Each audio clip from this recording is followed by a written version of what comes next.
You're listening to an Airwave Media Podcast. What does Sputnik have to do with student loans? How did a set of trembling hands end the Soviet Union? How did inflation kill moon bases? And how did a former president decide to run for a second non-consecutive term? These are among the topics we deal with on the My History Can Beat Up Your Politics podcast. We tell stories of history that relate to today's news events. Give a listen. My History Can Beat Up Your Politics, wherever you get podcasts.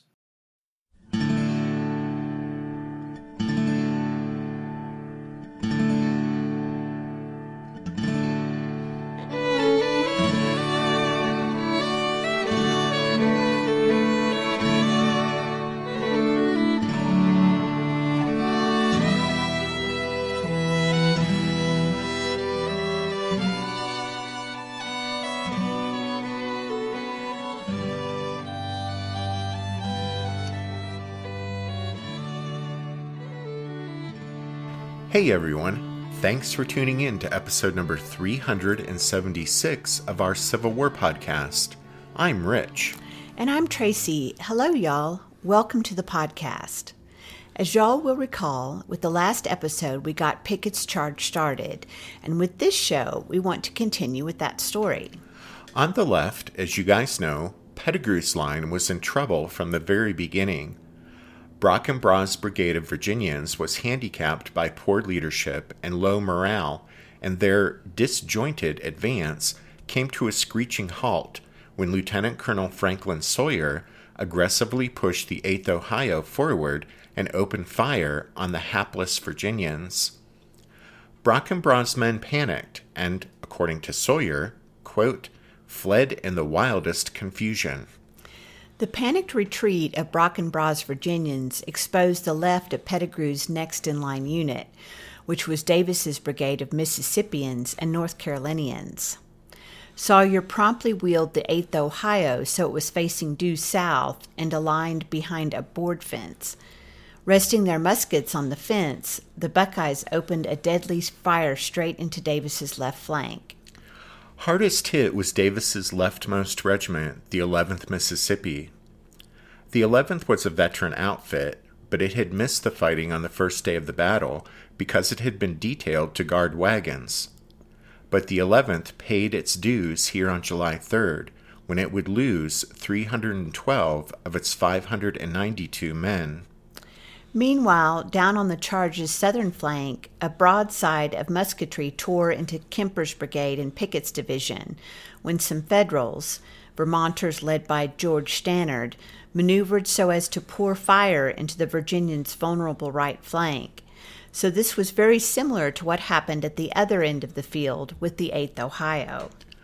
What happened with both the 8th Ohio and Stannard's Vermonters showed that James Longstreet, who was in overall command of the assault, hadn't taken the measures he should have to protect the charge's flanks. And so when opportunities presented themselves to hit those vulnerable flanks, enterprising officers on the Federal side acted aggressively to seize those chances, with the result that the Confederates paid the price for Longstreet's negligence. At any rate, Kemper's brigade, having executed its sharp left oblique as it continued toward the Federal center, and then struck on its right by the musketry of Stannard's Vermonters, now crowded north towards Garnett's men. Garnett's men were still sliding to their left, advancing toward the angle, still aiming to close that gap between Pickett's division and Pettigrew's division before the Confederate attack hit the Federal line. Meanwhile, Armistead's brigade was still advancing, coming up behind Garnett and Kemper. The sliding to the left of Pickett's division did finally close that gap between the two wings of the charge. As Stephen Sears writes in his book on Gettysburg, quote, the Confederates now had a united front, roughly on the line of the Emmitsburg Road, but this by itself did not produce a united result. The two wings of the grand charge would have very different tales to tell in the next hectic, hellish minutes.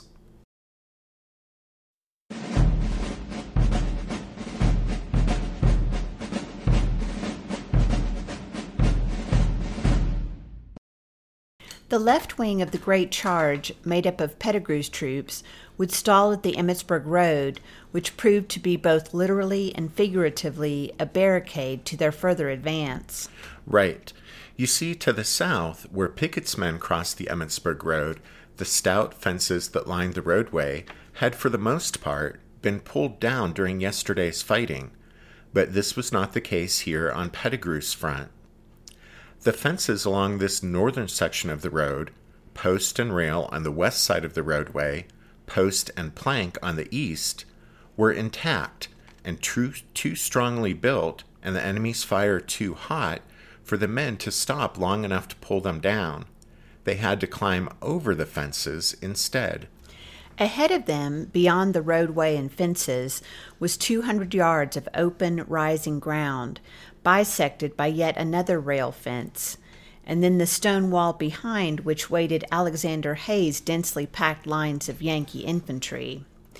As Pettigrew's Confederates reached the Emmitsburg Road, that stone wall was suddenly wreathed in smoke and ablaze with what appeared to be one continuous sheet of flame as Hayes' men opened fire.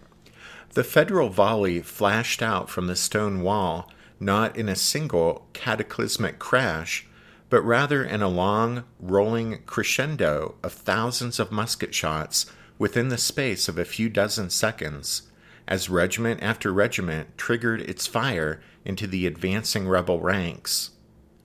Most of Hayes' men were firing off the stockpiles of loaded muskets they had prepared. To one Federal officer, quote, "The incessant rattle of musketry sounded like the grinding of some huge mill." Lieutenant John Moore in the 7th Tennessee in Fry's brigade later remembered how, quote, "The time it took to climb to the top of the fence seemed to me an age of suspense. It was not a leaping over, it was rather an insensible tumbling to the ground." As Fry's Alabamans and Tennesseans clambered over the first fence, one of them said that the bullets striking the wood, quote, "rattled with the distinctness of large raindrops pattering on a roof." But not all of the bullets struck wood, of course. A Federal soldier on Cemetery Ridge noted how the rebels, quote, "dropped from the fence as if swept by a gigantic sickle." Burkett Fry never made it to the road, falling just short of it with a bullet in the thigh. His men plunged ahead, tumbling over the first fence, dashing across the roadway, and scrambling over the second fence, while bullets cut down dozens of men at every step. Others, unable to make themselves go any farther, dropped prone and made use of the meager cover of the roadway. The well-traveled roadbed here was some 2 feet below the road edges, and was the first shelter of any kind these men had encountered since their march began on Seminary Ridge.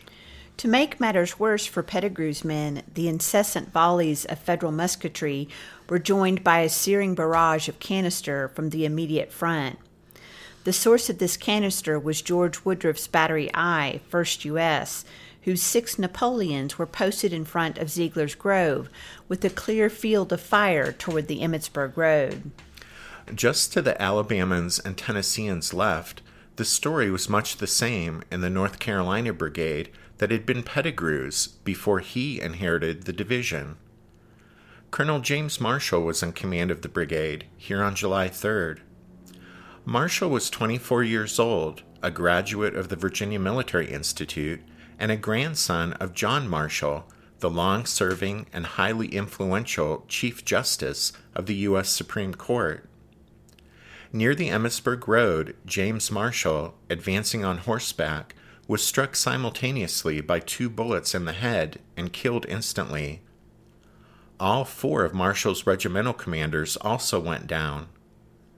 With Brockenbrough's brigade having already been driven from the field, and with Fry and Marshall both down, that left Joe Davis as the only one of Pettigrew's brigade commanders still standing.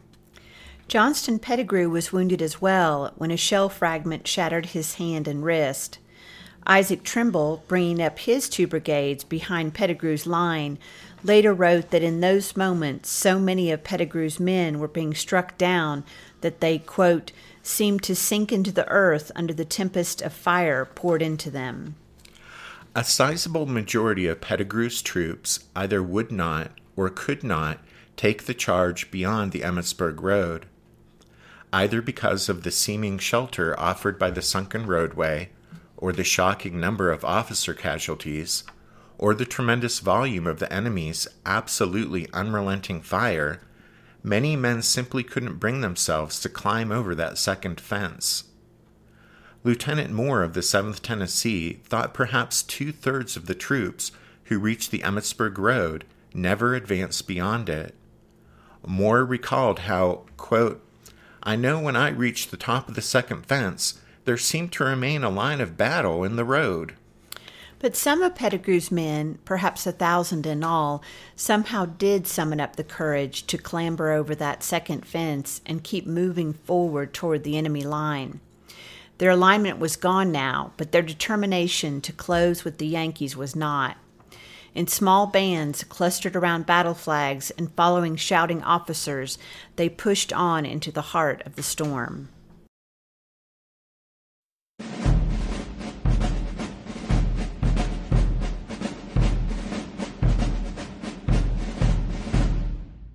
Did archaeologists discover Noah's Ark? Is the rapture coming as soon as the Euphrates River dries up? Does the Bible condemn abortion? Don't you wish you had a trustworthy academic resource to help make sense of all of this?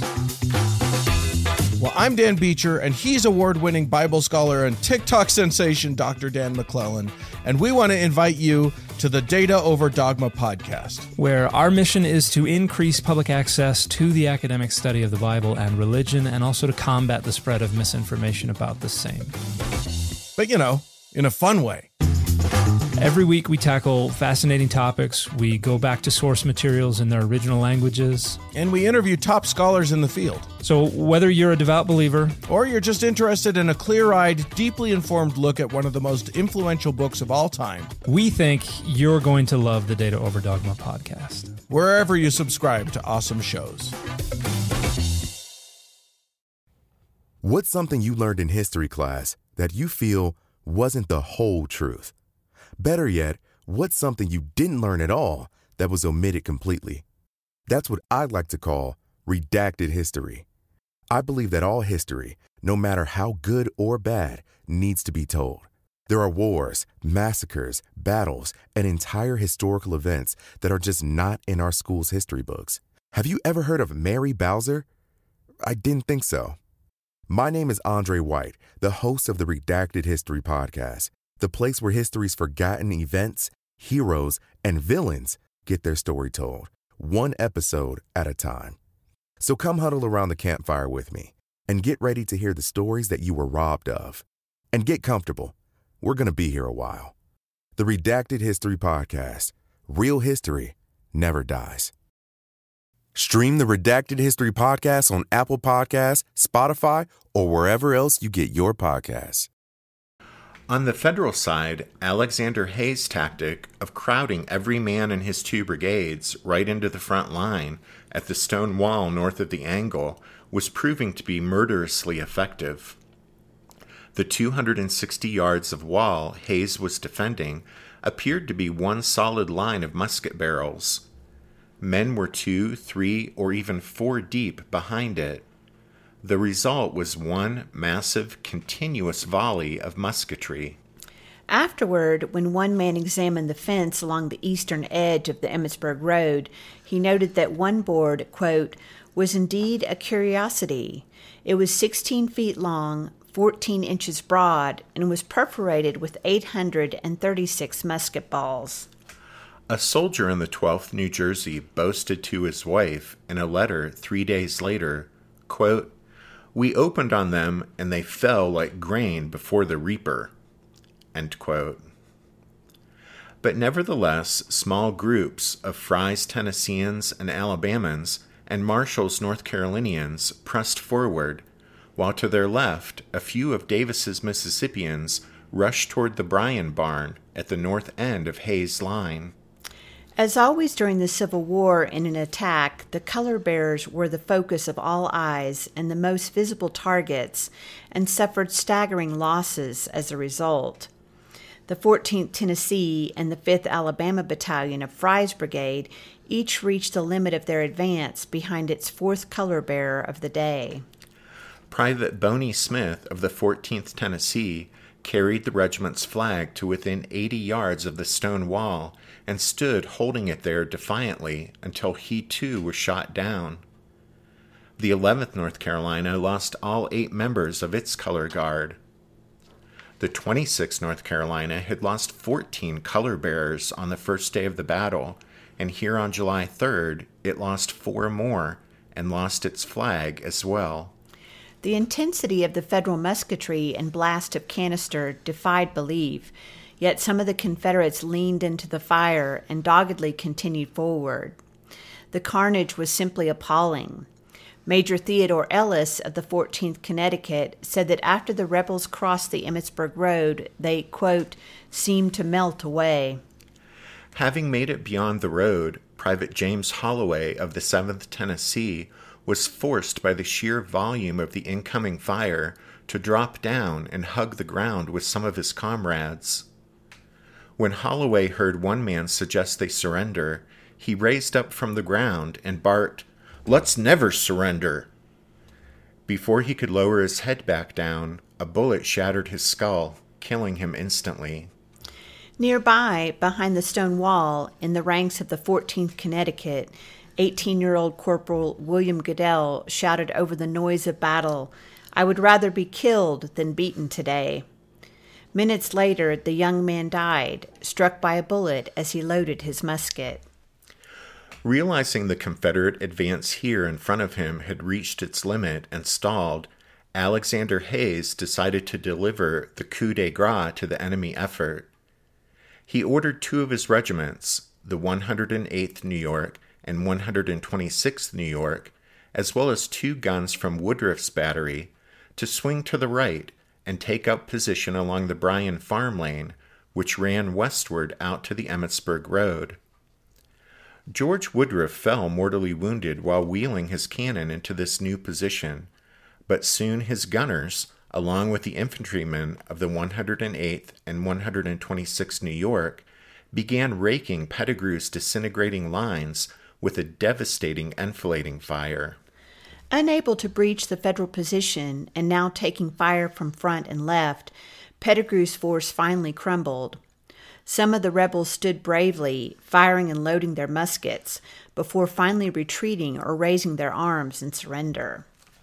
Few, if any, of Trimble's troops, in Lawrence's and Lane's brigades, coming up behind Pettigrew's line, advanced farther than the Emmitsburg Road, where they too came under a withering fire from the Yankees to their front and from the flanking force along the Bryan farm lane. Viewing the bloody destruction ahead, many of these North Carolinians simply turned back toward Seminary Ridge. Even the feisty Isaac Trimble, who had been so eager to get into the fight, now realized the futility of any further advance. The 61-year-old general was knocked from his horse with the wound that would later require the amputation of his left leg. As Trimble writhed in pain and as soldiers fled past him in retreat, one of his officers asked if he ought to try and rally the men. Trimble answered, "No, it's all over. Let the men go back."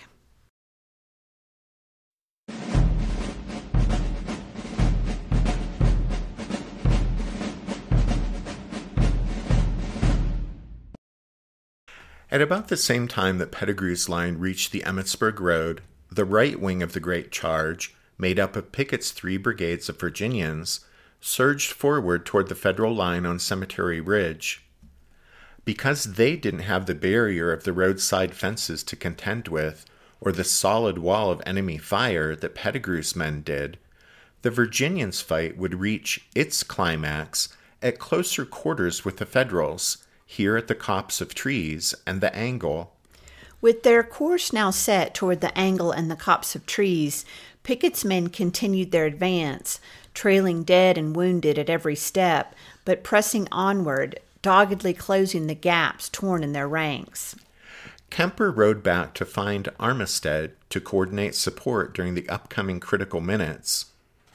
"General," Kemper called out over the noise of battle, I am going to storm those works, and I want you to support me. Armistead said that he would, and then pointed pridefully at his brigade's line. "Did you ever see anything better on parade?" he asked. I never did, answered Kemper, and threw Armistead a salute before riding off.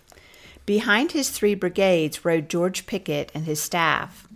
Much later, Pickett's whereabouts during the charge became a matter of some debate. Accusations of outright cowardice and even drunkenness were made by those with an axe to grind against Pickett, but such charges seem entirely baseless. George Pickett seems to have reached, at least, a point near the Nicholas Kadori farm along the Emmitsburg Road, and perhaps even went a bit farther. But his actual whereabouts were controversial enough that they were debated by the battle's veterans. It was repeatedly noted that, unlike most other mounted officers, neither Pickett nor any member of his staff were killed or wounded. We're no fans of George Pickett, but still this seems to us to be pretty slim evidence on which to base accusations of cowardice. However, Pickett's legacy nevertheless suffered from the fact that his fellow division commanders, Johnston Pettigrew and Isaac Trimble, were wounded during the charge, and of course, all 3 of Pickett's brigade commanders were killed or wounded. All that can be said with certainty is that Pickett certainly didn't lead the charge that bears his name from the front, but nor should he have. As a division commander, his proper place was in the rear of his brigades, so that he could observe, coordinate, and supervise their movements as best he could on the battlefield. Major Edmund Berkeley of the 8th Virginia later said, quote, "I have been often asked if Pickett was in the charge. I have always replied that he was not, and in my opinion, if he had been, would have been out of his proper place."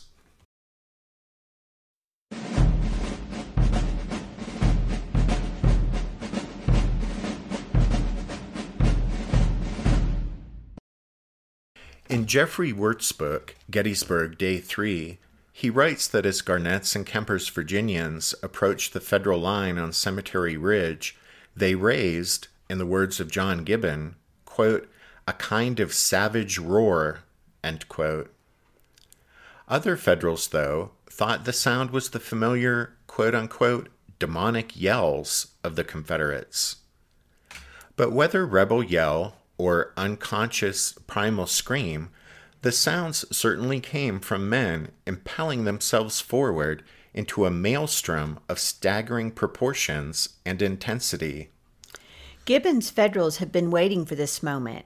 Sergeant James Wright of the 1st Minnesota later recalled how, quote, "every man fired as rapidly as he could handle cartridges." Along the stone wall in front of the copse of trees, the men of Alexander Webb's Philadelphia Brigade used the muskets they had readied and stockpiled before the charge, creating a devastating and ceaseless fire. The Yankees, all veterans, fought without commands as the deafening noise of battle drowned out the shouts of their officers. Struggling to find the words to describe the scene, Private Cyril Tyler of the 7th Michigan, in a letter a few days later, simply told his father, quote, "I never saw such slaughter."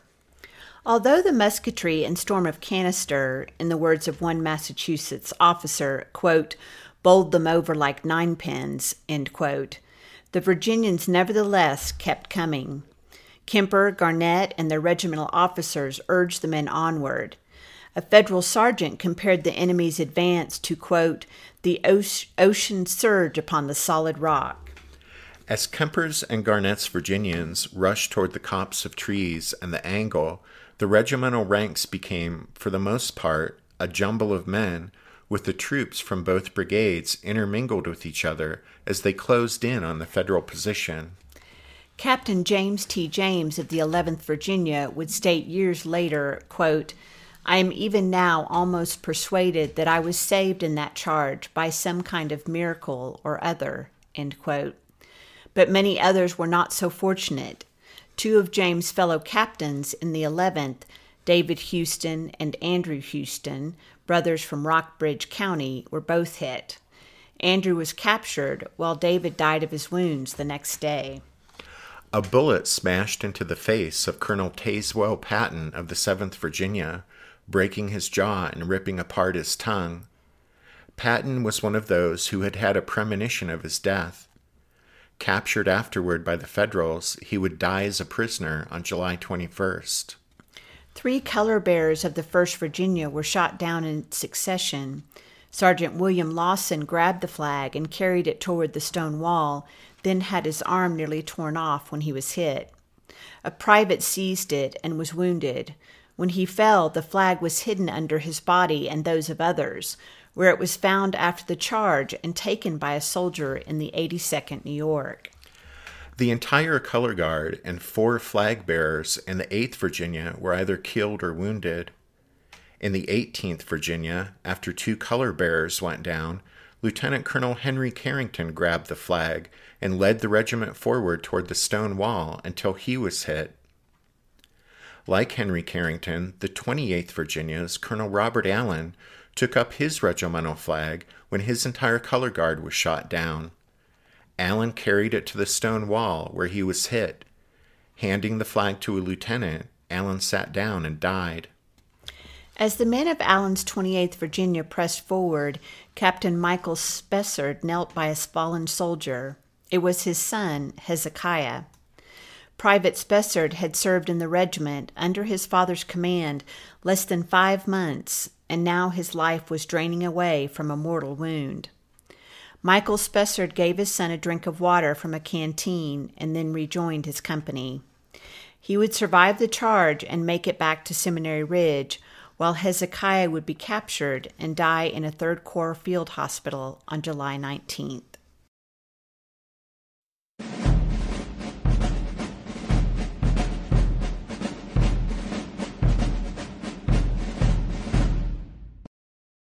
The Virginians from Garnett's and Kemper's brigades surged toward the stone wall held by Webb's Pennsylvanians and Cushing's pair of guns. Dick Garnett trailed them on horseback, shouting, "Faster, men, faster! We're almost there!" Cushing's gunners rammed in more loads of double canister when the Confederates were less than 70 yards away. The rebels could see the muzzles of the guns. One Federal artilleryman wrote, "I remember distinctly that they pulled their caps down over their eyes and bowed their heads as men do in a hailstorm. They knew what was coming." When the gunners yanked the lanyards, dozens of Confederates went down in a gale of canister, but others kept pressing forward. Corporal Thomas Moon of Cushing's battery later admitted, "I did not think there was rebels enough in the Southern Confederacy to run over that line of artillery, though they kept coming until they did run over us." It was probably about this time that Dick Garnett was killed, although men remembered seeing Garnett riding his big black horse and urging his men on as they pressed toward the stone wall. There are conflicting stories about how he died. Some accounts say he was shot, others that he was hit by a blast of canister. Whatever the cause of Garnett's death, his body was never identified. Federal Artillery Chief Henry Hunt later told one of Pickett's staff officers, Walter Harrison, that he made a, quote, "diligent search in person for Garnett's body the day after the battle, but could not identify it. He remained unrecognizable by anyone among the many dead, and was doubtless buried in the trenches near the spot where he fell." James Kemper also went down about this time or shortly thereafter. He was shot from his horse when a bullet hit him in the groin and ranged up his body. Kemper called the wound, quote, unquote, excruciatingly painful, which was no doubt an understatement. Kemper was close enough to the stone wall that several Federals came out and, placing him on a blanket, started to make off with him, but some of Kemper's men, seeing what was happening, rushed over and recaptured him from the Yankees. They carried him back to Seminary Ridge, but Kemper, as it turned out, was too badly wounded to join the Confederate retreat from Gettysburg and was left behind. He spent some time in captivity before being exchanged for Brigadier General Charles Graham from Sickles' 3rd Corps, who was captured on July 2nd. With both Garnett and Kemper down, the moment now belonged to Lew Armistead. Still waving his hat on his sword, Armistead urged his men onward, and at a run they closed up behind Kemper's and Garnett's jumbled lines. At about this time, the 53rd Virginia's color bearer, Sergeant Leander Blackburn, with whom Armistead had shared a drink from his flask, was mortally wounded by a shell fragment. The entire 9-member color guard of the regiment would fall, with 8 of them killed. It would eventually take 5 men to carry the 53rd's colors to the stone wall. One of them was Private Tyler Jones, grandson of former President John Tyler, who dropped the colors only after being wounded twice. The last man to bear the flag, Lieutenant Hutchings Carter, was lucky to survive. After the charge, after being taken prisoner, he counted 17 bullet holes in his coat, but he came away without a scratch. Thousands of Virginians from all 3 of Pickett's brigades crowded together in one dense, confused mass.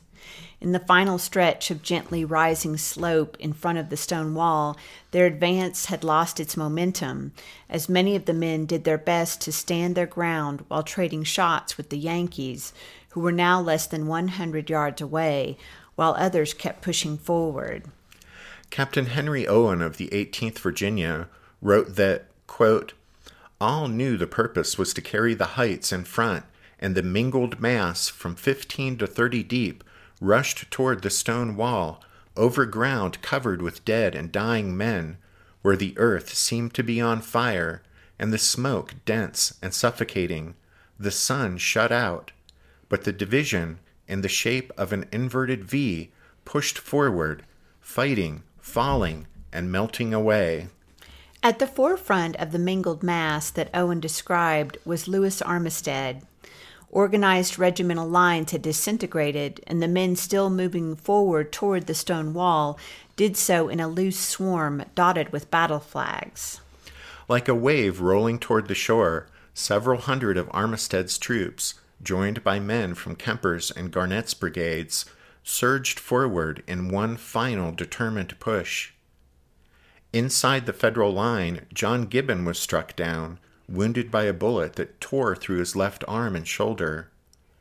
Brave Alonzo Cushing fell dead beside his guns when a bullet entered his open mouth as he shouted orders. 2nd Corps Commander Winfield Scott Hancock had ridden the entire length of his lines from Ziegler's Grove in the north down to the position held by Stannard's Vermonters to the south. After talking with Stannard, Hancock turned his horse back north, but had gone only a short distance when he suddenly reeled in the saddle. Several officers rushed to Hancock's assistance and lowered him to the ground.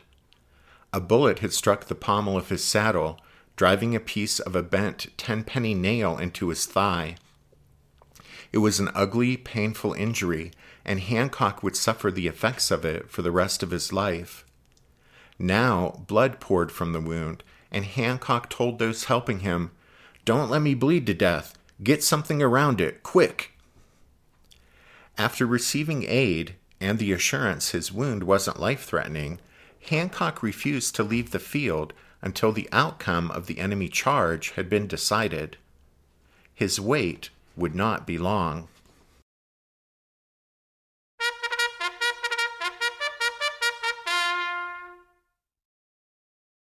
That means it's time for this episode's book recommendation, and our recommendation this time is Pickett's Charge in History and Memory by Carol Reardon.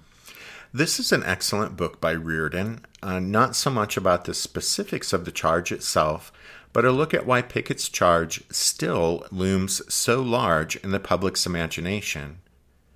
She shows how the story of the charge we know today is a mix of myth and history and memory, with the different parts of that formula having been manipulated and shaped and revised over the years. Don't forget you can find all of our book recommendations if you head over to the podcast website, which is www.civilwarpodcast.org. Then, as we wrap up this episode, we want to give a shout out to all the newest members of the Strawfoot Brigade. Thank you for your support of the podcast. And thanks to all of those who have made donations recently. And thanks to all of you for listening to this episode of The Civil War, 1861 to 1865, a history podcast.